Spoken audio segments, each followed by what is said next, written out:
Hello students, welcome to Kishore academy. இன்றைக்கி நம்ம இந்த வீடியோவில் என்ன பார்க்க போகிறோன்னா 9th ஸ்டாண்டர்ட் மேக்ஸ் சமச்சீர் புக்கில் உள்ள எக்ஸாம்பிள் 1.2 பார்க்க போகிறோம். கொஸ்டின் பாருங்கள்.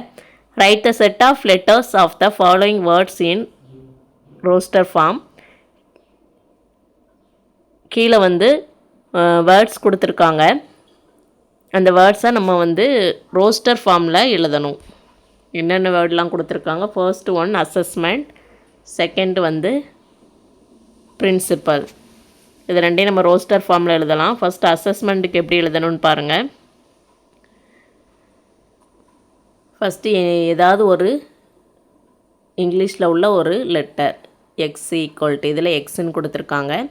நீங்கள் ஏபி எதுனாலும் எடுத்துக்கலாம். எக்ஸ் ஈக்குவல் டு, அடுத்து செட் ப்ராக்கெட் ஓப்பன் பண்ணணும்.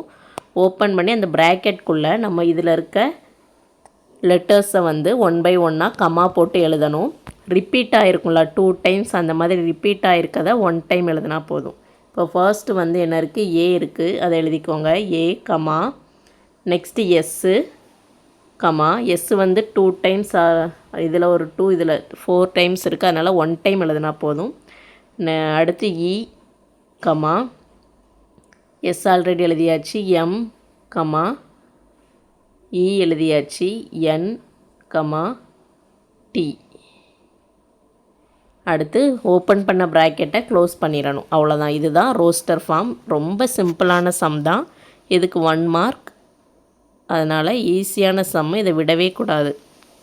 அப்போ செட் ப்ராக்கெட்டில் எழுதியாச்சு. அதே மாதிரி செகண்ட் ஒன் பாருங்கள். பிரின்சிபலில் எப்படி எழுதுறான்னு பாருங்கள். இதுக்கு ஒய் ஈக்குவல்ட்டுன்னு கொடுத்துருக்காங்க. ஃபஸ்ட்டு பி எழுதியாச்சு. நெக்ஸ்ட்டு ஆர், அடுத்து ஐ, அடுத்து என், அடுத்து சி.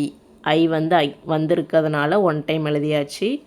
பியும் ஆல்ரெடி எழுதியாச்சா. நெக்ஸ்ட்டு ஏ, அடுத்து எல். அவ்வளோதான். செட் ப்ராக்கெட்டு க்ளோஸ் பண்ணிடணும். இதில் நிறைய பேர் என்ன தப்பு பண்ணுறீங்கன்னா, இந்த ப்ராக்கெட்டை போடாமலே எழுதுறீங்க. அப்படி எழுதுனா மார்க்கு கிடையாது. கண்டிப்பாக செட் ப்ராக்கெட், இந்த மாதிரி ப்ராக்கெட்டுக்குள்ளே தான் அதில் உள்ள லெட்டர்ஸை கமா போட்டு எழுதணும். அவ்வளோதான் இந்த சம். Thank you students.